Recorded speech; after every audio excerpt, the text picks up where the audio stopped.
Hi masters, for you మీకోసం ఛానల్కి స్వాగతం సుస్వాగతం. ముందుగా మన జగద్గురువైన బ్రహ్మశ్రీ పితామహ పత్రిజీ గారికి, మన గురుమాతకి నా ఆత్మ ప్రణామాలు మాస్టర్స్. ఓకే మాస్టర్స్, ఈరోజు మన ఛానల్లోని 3 days వర్క్షాప్ జరుపుకుంటున్నాం మాస్టర్స్. డే 2లో ఉన్నాం. ఈరోజు మన ఛానల్కి సీనియర్ పెరుగుడు మాస్టర్ అయిన మాస్టర్ కమల్ కుమారి గారు బోధన నుంచి వచ్చారు. మేడంని సాధారణంగా ఆహ్వానించుకుందాం. మేడం ఎంచుకున్న టాపిక్ ఆధ్యాత్మిక జీవన విధానం అనే మంచి టాపిక్ ఎంచుకున్నారు. మేడంని వెల్కమ్ చెప్దాం. నమస్తే మేడం, వెల్కమ్ మేడం. అందరికీ నమస్కారం ఫ్రెండ్స్. నా పేరు కమల్ కుమారి, మాది బోధన్.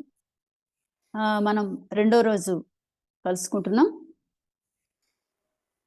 సో ఫర్ యూ మీకోసం మేడం చక్కగా ఈ ఛానల్ నడిపిస్తున్నారు.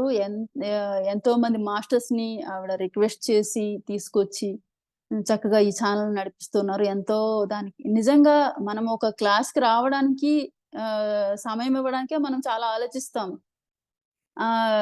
ఈ పనులున్నాయి, ఆ పనులున్నాయి, ఇంకా వేరే క్లాస్ ఉంది, అది ఉంది, ఇది ఉందని చెప్పి. అలా కాక ఒక డెడికేటెడ్ గా ఒక సమయాన్ని మొత్తం కంప్లీట్ గా ఇతరులకు జ్ఞానం ఇవ్వడానికి, మరి ఎంతో మంది మాస్టర్స్ ని నేర్చుకునే వాళ్ళకి ఒక బ్రిడ్జ్ లాగా తయారు చేయడం, ఒక మాస్టర్ ని మరి శిష్యుల దగ్గరికి కనెక్ట్ చేయడం అంటే అది సామాన్యమైన విషయం కాదు. మరి మేడం ఎంతో చక్కగా ఈ వర్క్ డెడికేషన్ తో చేస్తూ ఉన్నారు. కాబట్టి ప్రతి ఒక్కరు కూడా ఈ ఛానల్ ని సబ్స్క్రైబ్ చేసుకోవాలి. మరి అలాగే అందరికి షేర్ చేయండి. ఆధ్యాత్మిక జీవన విధానం గురించి మనం తెలుసుకుంటున్నాం. మనందరం కూడా ఆధ్యాత్మిక ప్రయాణంలో ఉన్నాం. కాబట్టి మన ప్రయాణం గురించి మనం అర్థం చేసుకోవాలంటే మనకి దాని పట్ల అవగాహన ఉండాలి. సో ఆధ్యాత్మిక జీవన విధానం, నిన్న నా జర్నీ ఎలా జరిగిందో, మా ఆధ్యాత్మిక ప్రయాణం ఎలా జరిగిందో ఇదంతా నేను తెలుసుకున్నాం. సో ఏంటి ఆధ్యాత్మిక జీవన విధానం ఏంటి, ఈ ప్రయాణం ఏంటి అంటే, మనము తెలియకుండానే మనము చాలా దూరం ప్రయాణించేసాము అసహజమైన జీవన విధానంలో. సో మళ్ళీ మన తాలూకు ప్రయాణం ఎటు అంటే, మన సహజమైన జీవన విధానంలోకి మళ్ళీ మనం వెళ్ళాలి.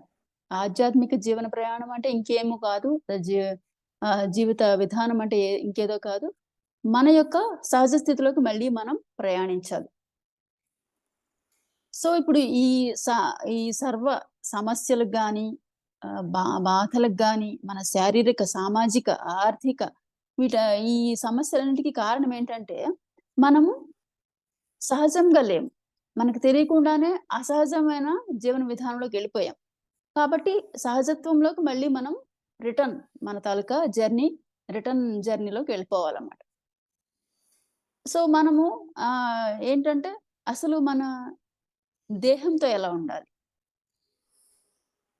మరి కుటుంబంలో ఎలా ఉండాలి, పిల్లలతో ఎలా ఉండాలి, సమాజంతో ఎలా ఉండాలి, ప్రకృతితో ఎలా ఉండాలి, ఆత్మతో ఎలా ఉండాలి, విశ్వంతో ఎలా ఉండాలి, దైవంతో ఎలా ఉండాలి, ఇదంతా తెలుసుకుని ఎరుకతో జీవించడమే సరియైన జీవన విధానం అన్నమాట. సో ఆ సరియైన జీవన విధానంలో మనం ఎక్కడ మిస్ అవుతున్నాం, ఏ విషయాల్లో సరిగ్గా జీవించటం లేదు, మనం జ్ఞానాన్ని ఎందుకు సరిగ్గా ఉపయోగించుకోవటం లేదు, ఇదంతా మనం తెలుసుకుందాం. సో మనము ఎన్నో పుస్తకాలు చదువుతున్నాము, ఎంతో జ్ఞానాన్ని ఇతరుల నుంచి నేర్చుకుంటున్నాము, సజ్జన సాంగత్యం చేస్తున్నాము, స్వాధ్యాయం చేస్తున్నాము, ఎన్నో చేస్తున్నాము. కానీ ఆ జ్ఞానాన్ని మనము మన జీవితంలోకి అప్లై చేసుకోవటం లేదు, ఆచరించటం లేదు, ఆచరణలో పెట్టుకోవటం లేదు, అంటే ఇంకేం లేదు, ఉపయోగించుకోవటం లేదు. సో ఉపయోగించుకోవాలి. ఉపయోగించుకోకపోతే మరి జ్ఞానం తాలూకా పరమార్థం ఏంటి? జ్ఞానం అసలు ఎందుకు? జ్ఞానాన్ని మన జీవితంలోకి మనం ఉపయోగించుకోనప్పుడు ఆ జ్ఞానం తాలూకా అర్థం గాని, పరమార్థం గాని లేదు. ఇంకా చెప్పాలంటే ఆ జ్ఞానం వ్యర్థం. మన జీవితంలో మనం దాన్ని ఉపయోగించుకోకపోతే, మనం రిసీవ్ చేసుకున్న, గ్రహించిన, ఎంతో కష్టపడి తీసుకున్న ఆ జ్ఞానం అంతా కూడా వ్యర్థం అని చెప్పాలి. సో ఆ వ్యర్థం కాకుండా అర్థవంతం చేసుకోవాలంటే, మనం నేర్చుకున్నది ఏదైనా సరే, అది ఇంత అవ్వచ్చు, ఎంతైనా కావచ్చు, దాన్ని మన జీవితంలో మనం సరిగ్గా ఉపయోగించుకోవాలి. ముఖ్యంగా ఒక్కొక్క స్టెప్ మనం తీసుకుంటే మన దేహంతో మనం ఎలా ఉండాలి? సో, మనకి ఈ దేహం ఉంది. ఇది ఎంతో అవసరమైనది. ఎంతో ముఖ్యమైనది. మనం ఎంతో కష్టపడి సంపాదించుకున్న దేహం ఇది. ప్రతి ఒక్కరికి డైరెక్ట్‌గా ఇవ్వబడదు దేహం అనేది. దేహం కోసం ఆత్మ దేహంలోకి ప్రయాణం చేయాలంటే షిఫ్ట్ అవ్వాలంటే అంటే ఆత్మలోకం నుంచి ఈ భౌతిక లోకంలోకి రావాలంటే ఆత్మకి ఒక భౌతిక దేహం కావాలి. అహం ఆత్మ కాబట్టి నాకు దేనితో పని లేదు. భౌతిక పదార్థంతో పని లేదు. మరి నేను ఆత్మని అని ఎంత అనుకున్నప్పటికీ కూడా భౌతిక దేహం అనేది లేకపోతే ఆత్మకు తనను ఏ రకంగా తాను ఎక్స్‌ప్రెస్ చేసుకోలేదు. సో, ఒక ఆత్మ ఒక ఒక శక్తి రూపం, ఒక చైతన్య రూపం.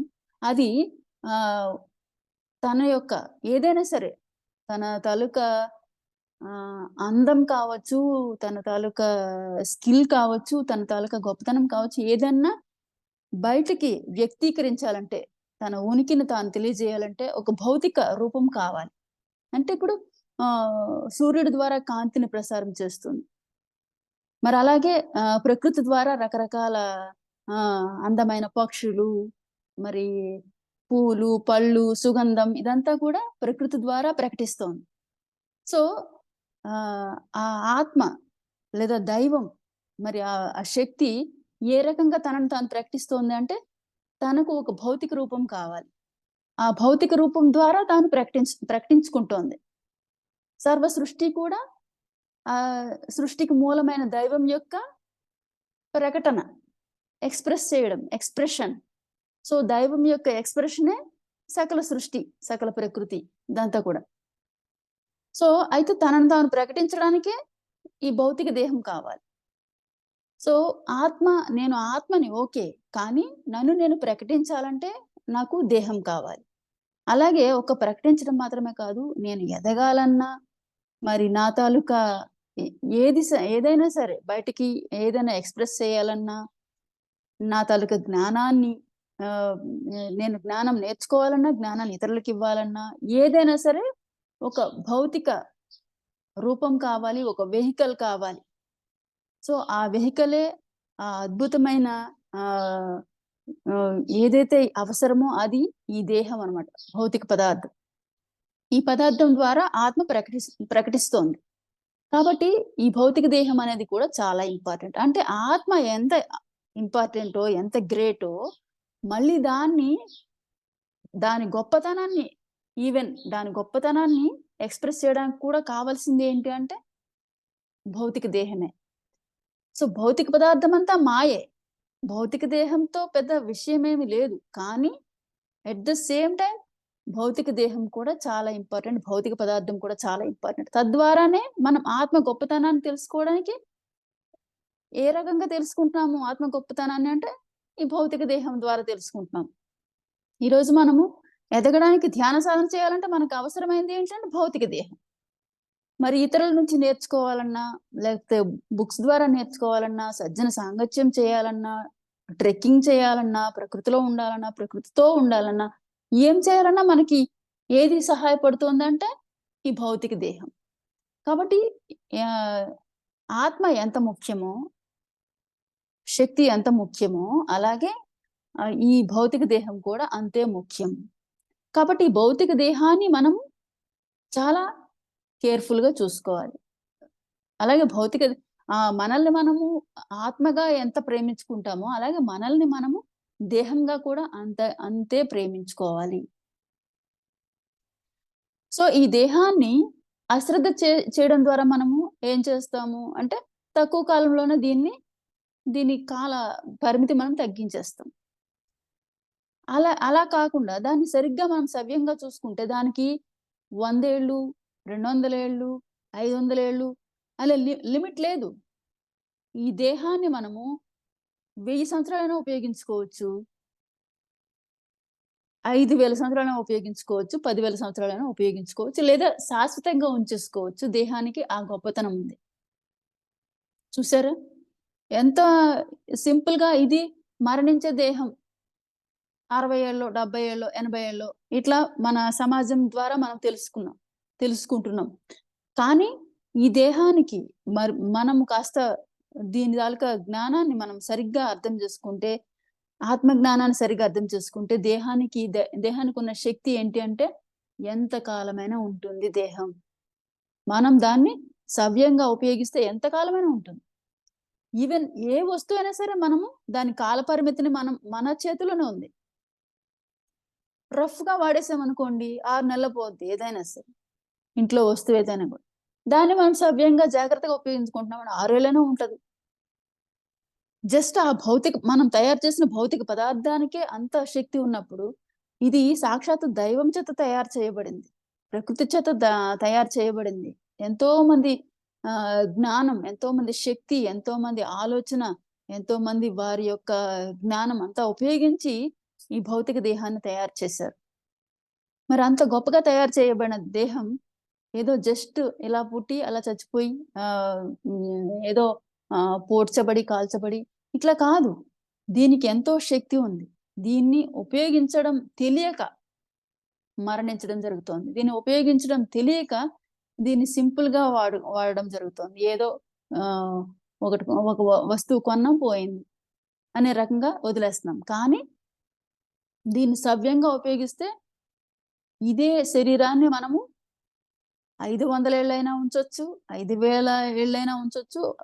ఉంచొచ్చు ఏంటి ఉంచడం జరిగిందనమాట. చాలా మంది మహావతార్ బాబాజీ, మరి ఇంకా ఎంతో మంది చిరంజీవులు ఉన్నారు గదా! మరి ఒక ఒక హనుమాన్, ఇంకా చాలా మంది. సో, వీళ్ళందరూ ఏంటి మరణాన్ని జయించేసారు వాళ్ళు. అంటే మరణాన్ని జయించడం అంటే ఏంటి? భౌతిక దేహాన్ని వాళ్ళు వదలలేదు. అంటే చనిపోలేదు. అది కొంతమందికే సాధ్యమా? అంటే అందరికీ సాధ్యమే. సో, ఆ అందరికీ సాధ్యం ఎలా అయిందంటే, ఈ దేహానికి ఆ పవరుంది. దేహం దైవం చేత తయారు చేయబడింది. ఈ సృష్టిలో ఉన్న జ్ఞానంతో తయారు చేయబడింది. పర్ఫెక్ట్‌గా ఉంటదది. దాన్ని మనం సవ్యంగా ఉపయోగిస్తే అది ఇంకా చక్కగా పనిచేస్తది. సో, మరి దాన్ని చెడగొట్టేసి, ఏది పడితే అది తినేసి, ఎలా పడితే అలా ఉండి దాన్ని చెడగొట్టేసి, మళ్ళీ దాని కోసం తగ్గించుకోవడానికి రకరకాల హాస్పిటల్స్‌కెళ్ళి రకరకాల కష్టాలు పడిపోయి సో, ఇదే జరుగుతోందిక్కడ. సో, ప్రతిదానికి జ్ఞానం అవసరం. జ్ఞానం సరిగ్గా మనము స్వీకరిస్తూ, జ్ఞానాన్ని నేర్చుకుంటూ, దాన్ని మనం సరిగ్గా మన జీవితంలోకి అప్లై చేసుకుంటే, సరిగ్గా మన దేహాన్ని నడిపిస్తాము, మన జీవితాన్ని నడిపిస్తాం. సో, ఈ దేహం తాలూకా ఆహ్, పరిస్థితి ఏంటి అంటే, దీన్ని ఎంత కాలమైనా ఉంచుకోవచ్చు. అంటే దాన్ని సవ్యంగా ఎలా ఉపయోగించాలి మరి? సవ్యంగా అంటే ఏది తినాలో అది తినాలి. దానికివ్వాల్సిన ప్రతీది కూడా అంటే దేహ ధర్మాలుంటాయి. దేహ ధర్మాలు సరిగ్గా మనం పాటించాలి. ఇది శాకాహార బాడీ. శాకాహారం మాత్రమే స్వీకరించి, దాన్ని డైజెస్ట్ చేసుకొని, శరీరాన్ని వృద్ధి చేసే ఇది టెక్నాలజీ ఈ దేహానికుంది. మరి టెక్నాలజీని బట్టే కదా! ఒక పెట్రోల్ కార్‌లో డీజిల్ పోయకూడదు. డీజిల్ కార్‌లో కిరోసిన్ పోయకూడదు. దాని యొక్క టెక్నాలజీ అలా ఉంది. తయారు చేయబడింది కాబట్టి దానిలో అదే చేయాలి. అలా కాక రివర్స్‌లో ఏదైనా చేశామనుకోండి, పోయకూడనిది పోస్తూ ఉంటే అది కొంతకాలం పనిచేస్తది ఓకే. కానీ త్వరగా గ్యారేజ్‌కెళ్ళిపోద్ది. అలాగే ఈ దేహాన్ని కూడా మనం సవ్యంగా ఉపయోగించుకోకపోతే, ఏది ఇవ్వాలో అది ఇవ్వకుండా మాంసాహారం పడేసి, మరి ఏది పడితే అది తాగుతూ, జంక్ ఫుడ్ తింటూ, ఎలా పడితే అలా ఉంటూ, ఇది చేస్తూ ఉంటే ఏమవుద్ది? కొద్ది కాలంలోనే ఇది హాస్పిటల్‌కి పోద్ది. సో, అలా కాకుండా దీన్ని సవ్యంగా ఉపయోగించుకోవాలి. ఎందుకంటే దీంతో ఎంతో వర్క్ ఉంది. దీంతో మనము ఆహ్, నేర్చుకోవచ్చు, సాధన చేయొచ్చు, ఎంజాయ్ చేయొచ్చు. మరి ఎటువంటి రకరకాల మనకి ఆహ్, రకరకాల ఎక్స్‌పీరియన్సెస్ కావాలి. చాలా చాలా ఎక్స్‌ప్రెస్ చేయాలి. చాలా చాలా నేర్చుకోవాలి. చాలా సాధన చేయాలి. ఎక్కడికైనా ఎళ్ళాలి. ఏదైనా తిరగాలి. అన్నిటికి ఈ దేహమే కావాలి. నువ్వు ఇంగ్లీష్ నేర్చుకోవాలన్నా కావాలి, సంగీతం నేర్చుకోవాలన్నా కావాలి, డాన్స్ చేయాలన్నా కావాలి, రకరకాల ఆహారాన్ని ఎక్స్‌పీరియన్స్ అవ్వాలి, ఎంజాయ్ చేయాలి, అనుభూతి చెందాలన్నా కూడా ఈ దేహం కావాలి. ఎన్నింటికో అవసరము ఈ దేహం. ఈ దేహం చాలా ఇంపార్టెంట్. సో మనము అన్ని స్వీకరించి అన్ని అనుభూతులు పొంది మనం దేహాన్ని వదిలేయొచ్చు సింపుల్ గా. లేదంటే దేహాన్ని మనం ట్రాన్స్ఫార్మ్ చేసుకోవచ్చు. ట్రాన్స్ఫార్మ్ చేసుకోవడం అంటే ఇదే దేహాన్ని మనం ఎప్పటికీ ఉంచుకోవచ్చు శాశ్వతంగా, మరణం లేకుండా.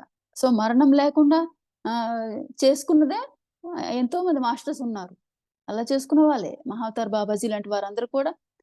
ఆయన మహావతార్ బాబాజీ మరి ఆయన టీంలో ఇంకా చాలా మంది యోగులు మరణాన్ని జయించేశారు.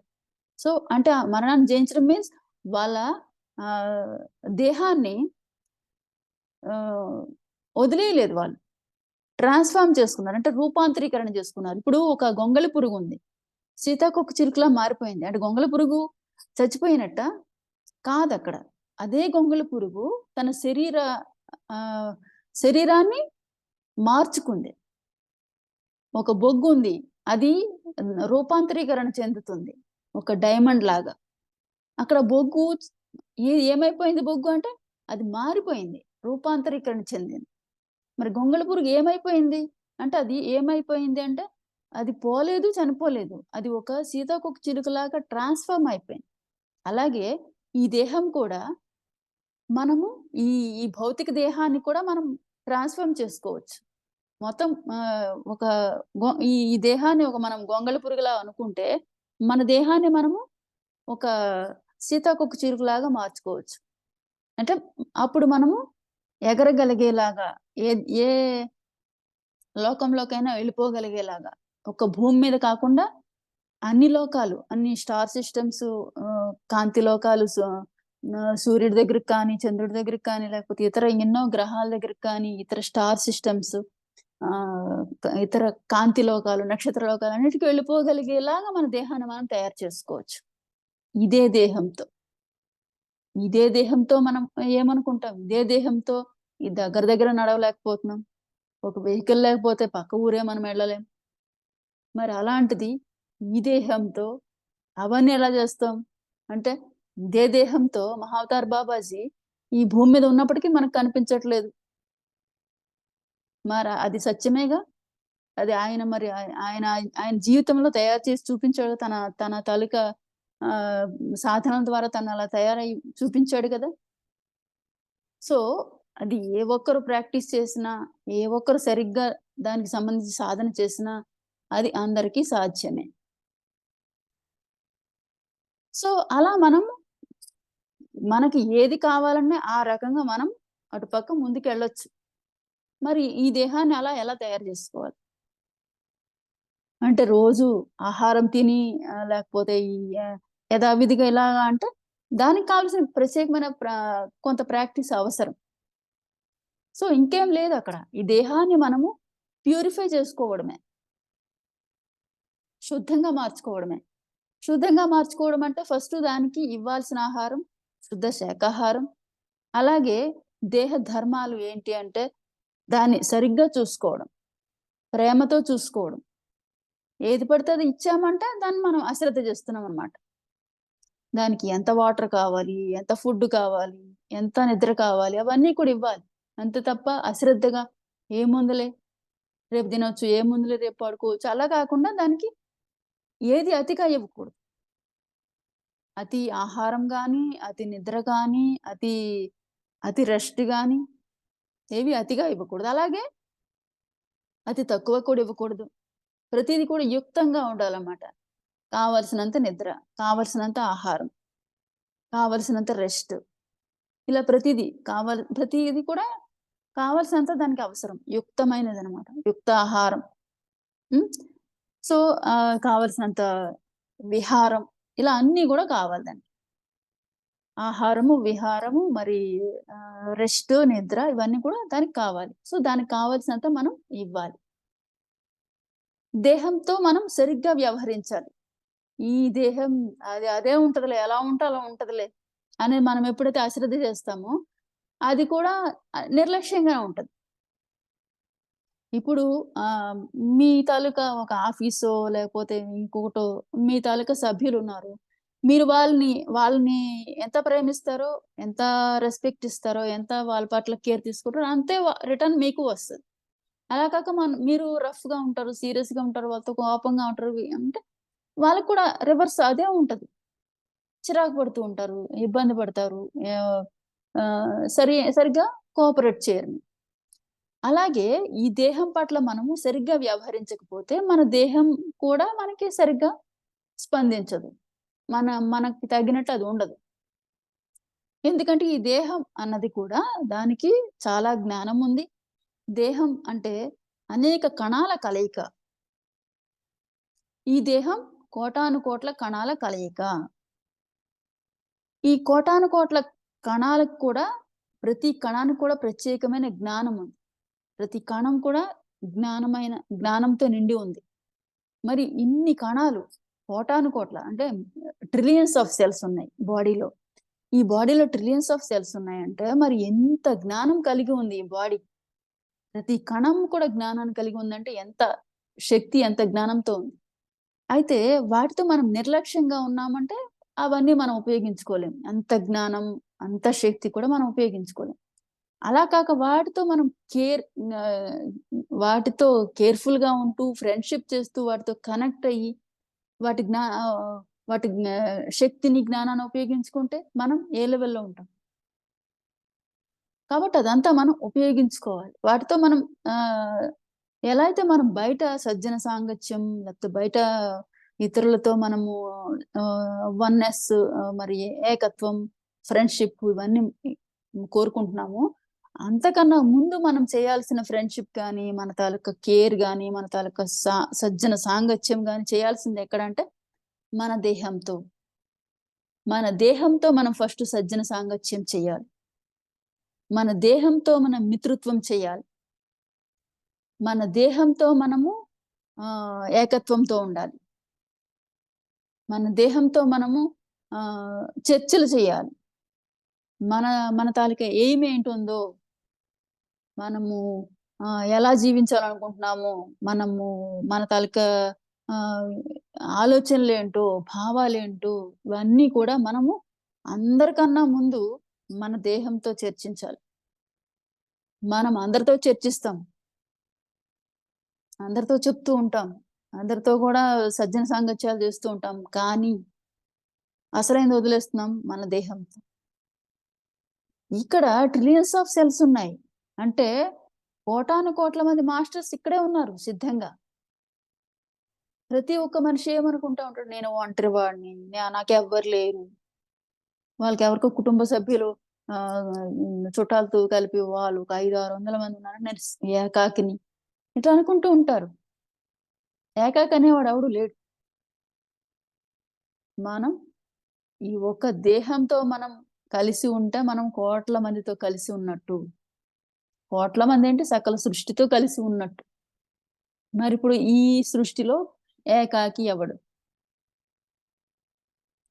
ఏకాకి అనేవాడు లేడు. అసలు ఏకాకి అన్నది లేనే లేదు. అప్పుడు ఏకంగా దైవమే ఏకాకి అనొచ్చు ఇంక అలా అంటే అప్పుడు. దైవం దగ్గర ఎవరున్నారు మరి? సో, ఆ ఏకాకి లేదు. ఎందుకంటే దైవం ఎందుకు ఏకాకి కాడంటే ఇది ఇంటర్ గెలాక్టిక్ ఫెడరేషన్ ముందు ఇది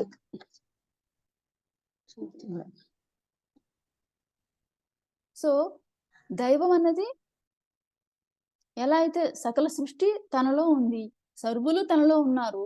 కాబట్టి తాను ఏకాకి కాదు. తన సర్వము తానే. సర్వస్వము తానే. అలాగే ప్రతి వ్యక్తి కూడా తాను ఏకాకి కాదు, సర్వము తనలో ఉంది. ప్రతి కణం, ప్రతి అణువు ఇదంతా కూడా ఏంటంటే సకల సృష్టే. బయట ఏదైతే ఉందో అదంతా తన లోపలే ఉంది. కాబట్టి ఇదంతా ఇక్కడున్నప్పుడు తను ఇక్కడ చర్చిస్తే సకల సృష్టితో చర్చిస్తున్నట్టే. ఇక్కడ ప్రేమిస్తే సకల సృష్టిని ప్రేమిస్తున్నట్టే. ఇక్కడ ఫ్రెండ్‌షిప్ ఉంటే సకల సృష్టితో కూడా మిత్రుత్వం ఉంది. ఇక్కడ ఏకత్వం ఉంటే సకల సృష్టితో ఏకత్వం ఉంది. సో, ఎక్కడ మిస్ అవుతుందంటే మనతో మనకి సరి అయిన అవగాహన లేదు, సరి అయిన ఫ్రెండ్‌షిప్ లేదు, సరి అయిన ఏకత్వం లేదు. ఇక్కడ ఉంటే మనం అందుకనే సెల్ఫ్ లవ్ ఎందుకు అవసరం అంటే, మనం సెల్ఫ్ లవ్‌తో అంటే మనతో మనం ఎప్పుడైతే సరిగ్గా యాక్సెప్టెన్స్‌తో, సరైన ఏకత్వంతో, సరైన మిత్రత్వంతో సరిగ్గా అనుసంధానంతో మనం ఉంటే సకల సృష్టితో కూడా అదే తత్వం ఉంటుంది, అదే ఏకత్వం ఉంటుంది, అదే అనుసంధానం ఉంటుంది. కానీ మనం మన దేహాన్నే మనము నిర్లక్ష్యం చేస్తూ ఉంటాం. ఈవెన్ ఒక ఒక ఒక యోగి, ఒక ధ్యాన ప్రచారకుడు ఎట్లా ఉంటాడంటే, నేను ఎట్లా ఏమైపోయినా పర్వాలేదు, అందరికీ ధ్యానం చెప్పాలి, అందరికి క్షేకారం చెప్పాలి, అందరికి అందరికి అందరికి అనుకుంటూ వెళ్ళిపోతూ ఉంటాడు. కానీ అందరూ ఎక్కడున్నారు? అందరూ ఉన్నది నీలోనే. ఏ విశ్వామిత్రుడు, మరి ఏ వశిష్ఠుడు వీళ్ళందరూ వెళ్ళి లోకానికి అందరికి వెళ్ళిపోలేదు. వాళ్ళని వారు సరిచేసుకున్నారు. ఎప్పుడైతే వాళ్ళని వాళ్ళు సరిచేసుకున్నారో, వాళ్ళు వాళ్ళని వాళ్ళు ప్రేమించుకున్నారు, వాళ్ళని ఎదిగేందుకు రకరకాల ప్రయత్నాలు చేశారు, సాధనలు చేశారు. తద్వారా ఆటోమేటిక్‌గా అందరిని చేస్తున్నట్టే అక్కడ. ఎందుకంటే అందరూ ఎక్కడున్నారు? ఈ లోపలే ఉన్నారు. ఆ ఏకత్వం తెలిస్తే రెండవది లేదన్న సంగతి అర్థమైపోతుంది. రెండవది లేనప్పుడు ఎవరి కోసం తపన ఇంకా? సో మనలో ఉన్న ఈ సెల్స్, ఈ మాస్టర్స్ అందరికీ మనము జ్ఞానం ఇవ్వగలిగితే సర్వులకు ఇస్తున్నట్టే. అందుకనే మనం వెలిగితే లోకం వెలుగుతుంది, మనం ఎదిగితే లోకం ఎదుగుతుంది. మనల్ని మనం సరిచేసుకుంటే లోకాన్ని మనం సరిచేస్తున్నాము అంతే. ఎప్పుడైతే మనం లోకాన్ని సరిచేయడానికి బయలుదేరామో, ప్రయత్నం ఒక రేంజ్ లో చేసేస్తున్నామో, అక్కడ ఏమి బాగుపడదు. అదంతా మన భ్రమ. నేను 1,00,000 మందికి ధ్యానం చెప్పాను, ఇదంతా వర్కౌట్ అవ్వదు. అది భౌతిక ఆనందం వస్తుంది అంతే. ఫస్ట్ ఈ వ్యక్తి శక్తిగా మారాలి. వ్యక్తి తనను తాను ఎన్లైటన్ చేసుకోవాలి. ఎన్లైటన్ అయిపోయానన్న భ్రమలో ఉండడం కాదు, ఎన్లైటన్ చేసుకోవాలి. ఎన్లైటన్ చేసుకోవడం అంటే ప్రతి విషయంలోనూ సరిగా ఉందా లేదా? ధ్యానం చేస్తున్నాను, మాంసాహారం మానేశాను అంటే సరికాదు. అన్ని విషయాల్లో సరిగ్గా ఉందా లేదా? నువ్వు ప్రకృతితో ఎలా ఉంటున్నావు, నీ కుటుంబ సభ్యులతో ఎలా ఉంటున్నావు, సమాజంతో ఎలా ఉంటున్నావు, లోకంతో ఎలా ఉంటున్నావు, మొత్తం ప్రతి దానిలో కూడా సరిగ్గా సరిపోయిందా లేదా? అలాంటి పర్ఫెక్షన్ రావడమే సరి అయిన ఆధ్యాత్మిక విధానం. సో ప్రయాణం అంతా ఎక్కడికంటే పర్ఫెక్షన్ కోసమే. ఎక్కడో ఉదర్ మైనస్ అయిపోతూ ఉంది, మిస్ అయిపోతూ ఉంది.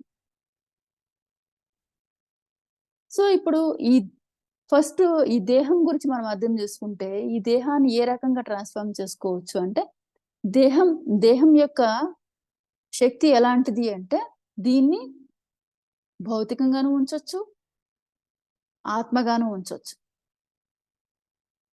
దానికి సరి అయిన ఆహారం ఏంటి అంటే, ఇటు భౌతిక ఆహారం, అలాగే ఆత్మపరమైన ఆహారం అన్నీ అందించబడాలన్నమాట. అవన్నీ అందించబడినప్పుడు ఇది చక్కగా ట్రాన్స్ఫార్మ్ అయిపోద్ది, సహజంగా అయిపోద్ది. దానికి పెద్ద సాధనలో దానికి ఇంకేదో చేసేయాల్సిన పని లేదు. సహజంగా ఉంటే చాలు, సహజంగానే ట్రాన్స్ఫార్మ్ అయిపోతుంది. మరణం అన్నది లేదు అసలు. మరణం అన్నది మానవుడు క్రియేట్ చేసుకున్నది. ఎందుకంటే తన కళ్ళెదురుగా చాలా మంది మరణిస్తున్నారు కాబట్టి మరణం ఉంది అనుకుంటున్నారు. ఆ చాలా మంది ఎందుకు మరణించారు, ఎందుకు మరణిస్తూ ఉన్నారంటే వాళ్ళు సవ్యంగా జీవించలేదు. ఎందుకు అంటే వాళ్ళకి జ్ఞానం లేదు. సో జ్ఞానంతో జీవిస్తే, సరిగ్గా జీవిస్తే ఈ శరీరానికి మరణం అంటూ లేదు. సో ఈ శరీరంలో ఎంతమంది ఉన్నారు అంటే కోటాను కోట్ల మంది ఉన్నారు. ఈ కోటాను కోట్ల మందిని మనం సరిగ్గా యాక్టివేట్ చేసుకుంటే, సరిగ్గా ఉపయోగించుకుంటే చాలు. మనం ఆటోమేటిక్‌గా మనం ట్రాన్స్‌ఫర్మేషన్ పొందుతాము. మనము అసెన్షన్ పొందుతాము. మనము దేహాన్ని వదలాల్సిన పని లేదు. అది అమరత్వం కానీ, చిరంజీవత్వం గాని ఏదైనా కావచ్చు. అవన్నీ సాధ్యమే ఈ దేహంతో. అయితే మనం ఒకానొక స్టేజ్‌కెళ్ళిపోయిన తర్వాత, ఇంకా ఈ భూమి మీద మనము ఎవరికీ కనిపించం. మరి ఎవరికీ కనిపించినప్పుడు ఇక్కడ ఉంటే ఏంటి, లేకపోతే ఏంటని కొంతమంది మరణం ద్వారా వెళ్ళిపోతారు పైలోకాలకి. కొంతమంది శరీరాన్ని ట్రాన్స్‌ఫార్మ్ చేసుకొని ఆ రకంగా అసెన్షన్ పొందుతారు. ఏ రకంగా అయినా సరే ఈ ఫిజికల్ బాడీ బయటకి కనిపించదు. ఇప్పుడు ఈ ఈ శరీరం యొక్క చైతన్యాన్ని పెంచుకోవడమే ఎసెన్షన్. ఈ శరీరం తాలూకా ఇప్పుడు మన తాలూకా ఆహ్, పవర్‌ని ఒక 500 అనుకుందాం. 500 అనుకుందాం. దీని చైతన్య స్థాయిని మనము 800, 900కి తీసుకెళ్ళిపోయామనుకోండి. ఎదిగిపోయి. మన తాలూకా ఫ్రీక్వెన్సీని పెంచుకొని మనము ఒక 800, 900కి వెళ్ళిపోయాం. వెళ్ళిపోయామంటే ఆటోమేటిక్‌గా ఇక్కడ వాళ్ళకి మనం కనిపించం. ఎందుకంటే ఇక్కడ తాలూకా భౌతిక కళ్ళు గాని, ఇక్కడ ఇక్కడ వ్యక్తుల తాలూకాది గాని అందరూ కూడా ఒక 300, 400 అలా ఉంటది. సో, 300, 400 పవర్ ఉన్న వాళ్ళు 800, 900 పవర్ ఉన్న వాళ్ళని చూడలేరు. ఇప్పుడు అదే జరుగుతోంది. మహావతార్ బాబాజీ ఒక 900, 1000 స్థాయిలో ఉన్నప్పుడు, ఈ భౌతిక దేహంతో మామూలు వాళ్ళందరూ కూడా ఒక 400, 500తో ఉన్నప్పుడు ఎట్లా చూడగలుగుతారు? భూమి సూర్యుడిని తాకలేదు కదా! తాకితే ఏమవుద్ది? అటు భూమి పేలిపోతుంది. ఎందుకంటే అది చాలా శక్తివంతమైనది సూర్యుడు. సో, హయ్యర్ చైతన్యం ఉన్న దాన్ని లోయర్ చైతన్యం ఉన్నది తాకడం గాని, చూడడం గాని ఇలా చేయలేదు. దాని స్థాయి వేరే ఉంటది. ఇప్పుడు మనం డైరెక్ట్‌గా సూర్యుడిని చూడాలంటే అబ్బా! అట్లా అయిపోతాం. ఎందుకయిపోతున్నాము? ఈ భౌతిక చక్షువులకి అంత శక్తి లేదు. కొంత దాని కాంతికే మనం భరించలేము. మరి ఇంకా కంప్లీట్ దాని చైతన్యం గాని, దాని శక్తి గాని మరి అది ఎంత దూరం ఉంది? అంత దూరం ఉంటే గూడా మరి దాని కాంతిని మనం లేనప్పుడు దాని దగ్గరికెలా ఎళ్తాం? సో, మరిప్పుడు ఆ హయ్యర్ చైతన్యంలోకి మనము ఎళ్ళాలి అంటే మనల్ని మనం హయ్యర్ చేసుకోవాలంతే. వేరే మార్గం లేదు. ఇంకేదన్నా ఎక్కెళ్ళిపోవడం అలా లేదింక. అలా తెలియకే చంద్రుడి దగ్గరికెళ్తున్నాము, ఇతర గ్రహాలకెళ్తున్నాము. అలా ఎక్కెళ్ళిపోవడం వల్ల ఏం లాభం లేదు. అదంతా భౌతిక ఆనందం. అది టెంపరరీ. అక్కడేం కనిపించదు ఎళ్ళినా గూడా. సూర్యుడి దగ్గరికెళ్తే గూడా ఏం లేదు. కానీ ఆహ్, భౌతికంగా ఎళ్తే ఏం కనిపించదు. సూర్యుడంటే ఒక మండే అగ్నిగోళం. ఇదే తెలుసు. కానీ అక్కడ కోట్ల మంది ఉన్నారక్కడ. సూర్యుడిలో కూడా కోట్ల మందున్నారు. అంటే మరి సూర్యుడిలో ఉన్నారు. సూర్యుడిని మనం తాళలేకపోతున్నాం ఇక్కడ అంటే, నువ్వు ఎదుగు. నువ్వు కూడా సూర్యుడిలో ఉంటావు. సూర్యుడు పక్కకెళ్ళడమో, సూర్యుడు దగ్గరికెళ్ళడమో గాదు. సూర్యుడిలోనే ఉంటావు నువ్వు. అనేక ఆత్మల కలయికే సూర్యుడు. ఎంతో మంది మాస్టర్స్ కలయికనమాట. ఇప్పుడు ఏం చెప్పుకుంటున్నాము? కోటానుకోట్ల కణాల కలయిక ఈ దేహం అని చెప్పుకుంటున్నాం గదా! అలాగే కోటానుకోట్ల కాంతి దేహాల కలయిక ఆ సూర్యుడు. అనేక ఆహ్, ఆత్మలు ఒక ఏకత్వంతో ఒక ఒక స్టార్‌గా, ఒక సూర్యుడు కూడా స్టారే గదా! సో, ఒక స్టార్‌గా మారడమే స్టార్ సిస్టమ్స్ అన్నీ కూడా అంతే. ఒక గ్రూప్ ఆఫ్ సోల్స్ వాళ్ళందరూ కూడా ఒక ఏకత్వంతో ఒక దగ్గర ఉంటారు. వాళ్ళందరూ ఒక వర్క్ మీద నడుస్తూ ఉంటారు. ఎలా అయితే పత్రిజీతో మనందరం ఎట్లా ఏ రకంగా వచ్చామో ఒక గ్రూప్ ఆఫ్ సోల్స్ అలాగే ఒక సూర్యుడిలో వాళ్ళందరూ ఒక వర్క్ చేస్తూ ఉంటారు. అందరికీ ఆహ్, కాంతిని ప్రసారం చేద్దాము. అందరికీ ప్రాణశక్తి ప్రసారం చేద్దాము. అందరి తాలూకా బాగోగులు చూసుకుందాము అని వాళ్ళందరి తాలూకా వర్క్ అది. వాళ్ళట్లా డిసైడ్ చేసుకొని వర్క్ చేస్తూ ఉన్నారు. అది సూర్యుడి తాలూకా వర్క్. అలాగే ఈ దేహం గ్రూప్ ఆఫ్ సోల్స్. మరి ఆ గ్రూప్ ఆఫ్ సోల్స్ ఒక సూర్యుడిలాగా ఒక శక్తివంతంగా ఉన్నప్పుడు, ఈ గ్రూప్ ఆఫ్ సోల్స్ ఒక సూర్యుడిలాగా ఎందుకు మారకూడదు? ఇది ఎందుకు ఒక సోలార్ సిస్టమ్‌గా మారకూడదు? అది ఒక సోలార్ సిస్టమ్ లాగా మారిపోయింది. అది ఎంతో మందిని వెలిగిస్తోంది. ఎంతో మందికి కాంతిని అందిస్తోంది. రకరకాల కాంతుల ప్రసారం చేస్తుంది. రకరకాల చైతన్యాలను అందిస్తోంది. ఎంతో జ్ఞానాన్ని, ఎంతో ప్రేమను ఎన్నో ఎన్నో ఎన్నో ప్రసారం చేస్తుంది. మరి మనమెందుకు లిమిటెడ్‌గా ఉండిపోవాలి? మనం కూడా ఈ దేహంతో ఆ సూర్యుడు ఎలాగైతే చేస్తున్నాడో అవన్నీ మనం కూడా చేయగలుగుతాం. ప్రతి ఒక్కరికి ఆ ఛాన్స్ ఉంది. ప్రతి ఒక్కరికి ఆ అర్హత ఉంది. ప్రతి ఒక్కరికి ఆ శక్తి ఉంది.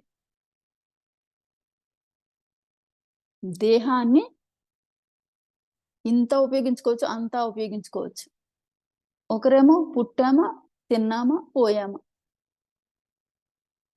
కానీ ఒకరు ఒక సూర్యుడంత గొప్పగా వెలిగిపోవచ్చు. అంటే దీన్ని ఏ రకంగానూ ఉపయోగించుకోవచ్చు. ఒకడు ఒక రిక్షావాడిగానే ఉండిపోతాడు. ఇంకొకడు పీఎం అవుతాడు. ఇదే దేహం. ఉపయోగించుకునేవాడి తాలూకా జ్ఞానం, ఉపయోగించుకునేవాడి తాలూకా ఆలోచన విధానం, ఉపయోగించుకునేవాడి తాలూకా ప్రజ్ఞ, ఉపయోగించుకునేవాడి తాలూకా ఎరుక, ఇవన్నీ కలిపి ఆ వ్యక్తిని ఉన్నతంగానే ఉంచుతాయి. లేకపోతే అధోలోకాలైనా తొక్కించుతాయి. ఏదైనా తన యొక్క దీనిలోనే ఉంది మొత్తం. మనలోనే ఉంది మొత్తం. సో, మనము ఎంతవరకెళ్ళొచ్చంటే ఎంతవరకైనా ఎళ్ళొచ్చు. ఎంత కిందకెళ్ళిపోవచ్చంటే ఎంత కిందకైనా ఎళ్ళిపోవచ్చు. అది మొత్తం మన చేతిలోనే ఉంది. మనం దేన్నైనా సవ్యంగా ఉపయోగించుకొని సరిగ్గా జీవిస్తూ ఉంటే సమయాన్ని వ్యర్థం చేసుకుంటూ ఏదో పనికిరాని విషయాల్లో అట్లా అట్లా ఎళ్ళిపోతూ ఉంటే మనల్ని మనమే దిగజార్చుకుంటూ ఉంటాం. కిందకెళ్ళిపోతూ ఉంటాం. అలా కాక ఉన్నత జ్ఞానంతో, సరియైన సాధనతో, సరిగ్గా జీవిస్తూ, సరిగ్గా ఎన్నో విషయాల్లో సరిచేసుకుంటూ, మనం ఉన్నతంగా ఎదిగిపోవచ్చు. మొత్తం మన చేతిలోనే ఉంది. కాబట్టి చక్కగా ఈ దేహాన్ని సవ్యంగా మనం ఉపయోగించుకుంటే, మనము ఏ రేంజ్‌కైనా ఎళ్ళిపోవచ్చు. ఎలాగు అంటే, చక్కగా మనము దేహానికి సరియైన ఆహారం ఇస్తూ, సరియైన రెస్ట్ ఇస్తూ, సరిగ్గా జీవిస్తూ, దేహంతో సరియైన స్నేహం మెయింటైన్ చేస్తూ, దేహంతో మనం సరియైన మిత్రత్వాన్ని మెయింటైన్ చేయకపోతే అది మొరాయిస్తది. జస్ట్ లైక్ మన వెహికల్‌లో మనము ఆహ్, రాంగ్ ఆయిల్ ఏది వేసినా కూడా అంటే కిరోసిన్ పోసేసామనుకోండి పెట్రోల్ బదులు. అప్పుడేమవుద్ది అది మొరాయిస్తది. కొద్ది సేపట్లోనే అది మొరాయిస్తది. అలాగే దేహం కూడా. సరిగ్గా మనము దానికి ఇవ్వాల్సిన రెస్ట్ గాని, దానికి ఇవ్వాల్సిన ఆహారం గాని సరిగ్గా ఏదైనా ఇవ్వకపోతే అదేం చేస్తదంటే నువ్వు ఒక, ఒక కిలోమీటర్ నడవాల్సొచ్చేసరికల్లా మొత్తం నీకు నొప్పులు తెప్పిస్తది. మోకాలు నొప్పులంటావు, అలసిపోతావు, నా వల్ల కాదు బాబు అంటావు. సో, ఇదంతా ఎందుకంటే నీ దేహం నీకు సహకరించట్లేదు. ఎందుకు సహకరించట్లేదు అంటే దానికి నీ మీద కోపం. నువ్వు దాంతో ఆహ్, కేర్ తీసుకోవట్లేదు. దాని పట్ల నువ్వు శ్రద్ధ చూపించట్లేదు. దాన్ని నువ్వు పట్టించుకోవట్లేదు. అదొకటి ఉంది అన్న సంగతి నువ్వు లెక్క చేయట్లేదు. దాన్ని నచ్చినట్టు వాడుతున్నావు తప్ప దాన్ని అదొకటి ఉంది అన్న సంగతి నువ్వు గ్రహించట్లేదు. అప్పుడు అదేం చేస్తదంటే మొరాయిస్తది. ఏంటి నిన్ను ఏ రకంగా ఇబ్బంది పెడతా ఉంటది అంటే, నిన్ను ఎక్కువసేపు నడిస్తే అలసట తెప్పిస్తది. నొప్పులు తెప్పిస్తది. మరి దాని పవర్స్ దానికున్నాయి. కిడ్నీలో స్టోన్స్ తెప్పిస్తది. బీపీ తెప్పిస్తది. నీకేవైతే ఇష్టమో అవన్నిటిని తినకుండా చేయడానికి అది ఎన్ని ప్రయత్నాలైనా చేస్తది. షుగర్ తెప్పిస్తది. దానికి ఇంకా మండిందంటే క్యాన్సర్ తెప్పిస్తది. ఇలా ఇంకా మరి అసలు నువ్వసలు ఏ రకంగా దాన్ని కేర్ చేయట్లేదంటే హార్ట్ అటాక్ తెప్పిస్తది. సో, ఇది ఎందుకు జరుగుతుంది? దానికి నచ్చినట్టు అది ఎందుకు చేస్తుంది? నువ్వు ఒకలా ఉంటే అదొకలా ఎందుకుంటుంది? నువ్వేమో ఒక 2 గంటలు నేను ధ్యానంలో కూర్చోవాలనుకుంటున్నాను, ప్రశాంతంగా ఉండాలనుకుంటున్నాను అట్లా కూర్చుంటావు.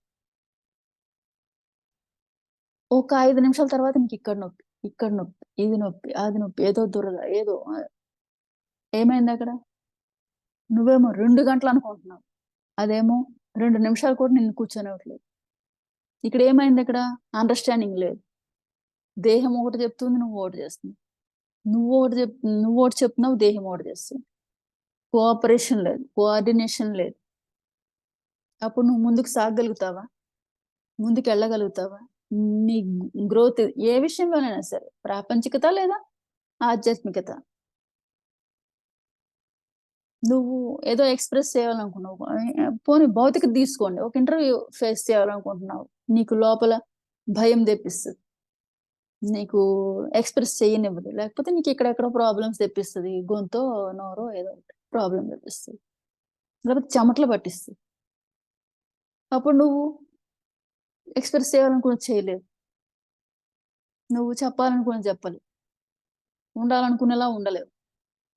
ఇదంతా ఏం జరిగిందక్కడ? ఎందుకు జరిగిందిది? అంటే నీ దేహం నీకు సహకరించట్లేదు. ఎందుకు సహకరించట్లేదు? నువ్వు దాన్ని పట్టించుకోలేదు. నువ్వు దాని పట్ల కేర్ తీసుకోలేదు. నువ్వు దాంతో ఫ్రెండ్‌షిప్‌లో లేవు. సో, ఎప్పుడైతే అవన్నీ సరిగ్గా లేవో ఆటోమేటిక్‌గా అదే జరుగుద్ది. సో, ఎప్పుడైతే నువ్వు దాంతో సవ్యంగా ఉన్నావో అది నీకు పర్ఫెక్ట్‌గా వర్క్ చేస్తది. నువ్వు ఇప్పుడు కొంతమంది చెప్తారు కదా! నేను 10 కిలోమీటర్లని దర్జాగా నడుస్తానండి. నాకేం చేయదు శరీరం. కరెక్ట్‌గా ఉన్నాడన్నమాట. దానికి సరియైన ఆహారం ఇస్తాడు. సరిగ్గా నిద్రపోతాడు. సరిగ్గా అన్నీ సరిగ్గా చేస్తూ ఉంటాడు దానికోసం. దాంతో సవ్యంగా ఉంటాడు. అంటే దాన్ని కేర్ తీసుకుంటున్నాడు దాని పట్ల. కాబట్టి తనేం దానికి తన శరీరం సరిగ్గా స్పందిస్తది. అందుకని కొంతమంది ఉంటారు అలాగా. అండ్ వాళ్ళు ఈవెన్ వాళ్ళకి ధ్యానం తెలియకపోయినప్పటికి కూడా వాళ్ళు ఓ 150, 200 ఏళ్ళు అట్లా ఉండిపోతా ఉంటారు. అంటే వాళ్ళు ఇవన్నీ చేయకపోయినప్పటికి కూడా వాళ్ళ దేహాన్ని సరిగ్గా చూసుకుంటూ ఉంటారన్నమాట. యోగా చేసుకుని మొత్తానికి మొత్తం వాళ్ళు అలా వెళ్తూ ఉంటారు. ఆ రకంగా మనం మన దేహం పట్ల కేర్ తీసుకోవాలి. దేహం పట్ల కేర్ తీసుకోవడం, దేహాన్ని ప్రేమించడం అంటే దాన్ని ఎంతసేపు ఏదో పెట్టి రుద్దాలి, లేకపోతే దానికి ఏదో రకరకాలు క్రీములు రాయాలి ఇవంతా గాదు. దేహాన్ని కేర్ తీసుకోవడం అంటే ఏది సరియైన ఆహారమో అది ఇవ్వాలి. దానికి ఎంత వాటర్ ఇవ్వాలో ఇవ్వాలి. ప్రకృతి సహజమైన ఆహారాన్ని ఇవ్వాలి. మరి ప్రకృతిలో ఉండడం, కాసేపు ప్రకృతితో గడపడం. సు పొద్దున్న, ఈవినింగ్ సూర్యుడిని చూడడం, రాత్రిపూట నక్షత్రాలను చూడడం, కాసేపు భూమితో ఉండడం, కాసేపు మొక్కలతో ఉండడం, కాసేపు బయట ఆహ్, ప్రకృతితో సృష్టితో ఏకత్వంతో ఉండడం. ఇదంతా నేచురల్‌వన్నీ చేయాలి. ఎంతసేపు మనము 4 గోడల మధ్య అట్లా ఉండిపోతే మనము ఎంత ధ్యానం చేసినప్పుడు కూడా మనకి శరీరానికి కావాల్సిన ప్రాణశక్తి, జీవశక్తి వీటిని మనం కోల్పోతాం. అందుకనే మనకి గ్రౌండింగ్ అనేది కావాలి. అంటే ప్రకృతితో ఏకత్వం, ప్రకృతితో కలిసి జీవించడం అనేది అవసరం. ఇప్పుడు మనము సహజంగా ఇప్పుడు జీవించడం అంటే ఈ ఈ బిల్డింగుల్లో ఉండడం కాదు కదా! ఎలా అయితే చెట్లు, ఆహ్, ఇతర జంతువులు, పక్షులు ఎలా అయితే ఓపెన్‌గా అలా ఉన్నాయో, మనం కూడా ఓపెన్‌గా ఉండడానికి వచ్చిన వాళ్ళమే. ఇంకా ఉండాలంటే ఏ కొండ చర్యల్లోనో, గుహల్లోనో ఇలా ఇంతవరకే మనకి ఛాన్స్ ఉంది. కానీ మనం ఎట్లా ఉంటున్నాం ఇప్పుడు? బిల్డింగులు మొత్తం గోడలు ఇంకా దగ్గర ఇంకా గోడలు. మొత్తం అంతా గూడా అసలు బయట చెట్టు, మొక్క అనేది కూడా లేకుండా బాగా మంచిగా మొత్తం గోడలు మొత్తం సిమెంటు, మొత్తం ఇటుకలు ఇదే ఉండాలి మనకి. తద్వారా మనం ఏం కోల్పోతున్నాము? ఈ ప్రకృతి శక్తి గాని, భూమి శక్తి గాని, బయట ఉన్న ఆహ్, జీవశక్తి, ప్రాణశక్తిని మనం కోల్పోతున్నాం. ఇవన్నీ కోల్పోయిన తర్వాత భూమి మనకి ఇచ్చే హీలింగ్ ఇదంతా కోల్పోయి ఇంకా అపార్ట్మెంట్స్, ఆహ్, ఎన్నో అంతస్తు హైయెస్ట్ ఇంకా ఉండొచ్చు. 22 అంతస్తులో ఉన్నారనుకోండి. వాళ్ళకి భూమి తాలూకా శక్తి ఎట్లా ఇంకేమెళ్తదసలు? ఇప్పుడు ఈ రకంగా మనం భూమి హీలింగ్ గాని, లేకపోతే ప్రకృతి తాలూకా వాళ్ళకి రూమ్ నుంచి బయటికి రావడానికి కూడా ఛాన్స్ ఉండదు. ఎందుకంటే అన్ని అపార్ట్మెంట్సే. చుట్టూ వాళ్ళుంటారు. డోర్ ఓపెన్ చేస్తే పక్క వాళ్ళు కనిపిస్తారు. సో, ఆటోమేటిక్‌గా డోర్ మూసుకొని ఏసీలో ఉండాలి. అది ఏం జీవితం? మరి అలాంటి జీవితాలు జీవిస్తున్నప్పుడు ఈ దేహాన్ని 100 ఏళ్ళు, 200 ఏళ్ళు, 300 ఎట్లా ఉంచగలుగుతారు? అది అసాధ్యం. మనము ఈ భౌతిక దేహాన్ని ధరించామంటే ప్రకృతితో కలిసి ఉండడానికే. ప్రకృతితో కలిసి జీవించడానికే ఇది. ఆత్మలోకంలో అది వేరే ఉంటది. ఆ జీవితం వేరు. అక్కడ అన్ని ఫెసిలిటీస్ అక్కడ వేరే ఉంటాయి. అక్కడ హైయెస్ట్ అది. ఆ టెక్నాలజీ అంతా వేరు. కానీ ఈ భౌతిక వరకు వచ్చేసరికల్లా మనం ఈ భౌతిక పదార్థంతోనే ఉన్నాము. ఈ ప్రకృతితోనే ఉన్నాము. ఈ ప్రకృతి కలయికే మనం కాబట్టి ఈ ప్రకృతితో మనకి ఏకత్వం కావాలి. అంటే అలా భూమి, నీరు, జలము, భూమి, జలము, అగ్ని ఈ తత్వాలతోనే ఉన్నప్పుడు ఈ తత్వాలను మనం డెవలప్ చేసుకోవాలంటే ఏకత్వం కావాలి బయట ప్రకృతితో. కాబట్టి ఆ ప్రకృతితో మనము మరింత ఏకత్వంతో ఉండాలి. సహజమైన ఆహారం తీసుకోవాలి. సహజంగా జీవిస్తూ ఉండాలి. సూర్యుడు, నక్షత్రాలు, భూమి వీటన్నిటితో మనం కలుస్తూ ఉండాలి. పొద్దున్న, ఈవినింగ్ సూర్యుడిని చూసే అలవాటు ఎవరికీ లేదు. రాత్రి నక్షత్రాలను చూడాలి. మీకందరికీ గుర్తుంది గదా! చిన్నప్పుడు మీ తాత ముత్తాతలందరూ ఎలా ఉండేవాళ్ళు? వాళ్ళెప్పుడు ఇళ్ళలో పడుకునేవాళ్ళు గాదు. బయట మంచాలు వాళ్ళకి ఎటువంటి ఛాన్స్ ఉంటే అలాంటి మంచాలు బయట వేసుకొని నక్షత్రాలను చూస్తూ నిద్రపోయేవాళ్ళు. ఎందుకు అంటే రాత్రి పూట వాళ్ళు చక్కగా హీల్ అవుతారన్నమాట. ఇటుపక్క మామూలు భౌతిక ప్రకృతి తాలూకా శక్తి మరియు ఆత్మశక్తి. సూర్యుడి నుంచి, నక్షత్రాల నుంచి ఏమొస్తది? కాంతి, శక్తి ఇవన్నీ వస్తాయన్నమాట. కాబట్టి వాళ్ళు చక్కగా కూల్‌గా, హాయిగా నిద్రపోయేవాళ్ళు. పొద్దున కల్లా ఫుల్ ఎనర్జైజ్.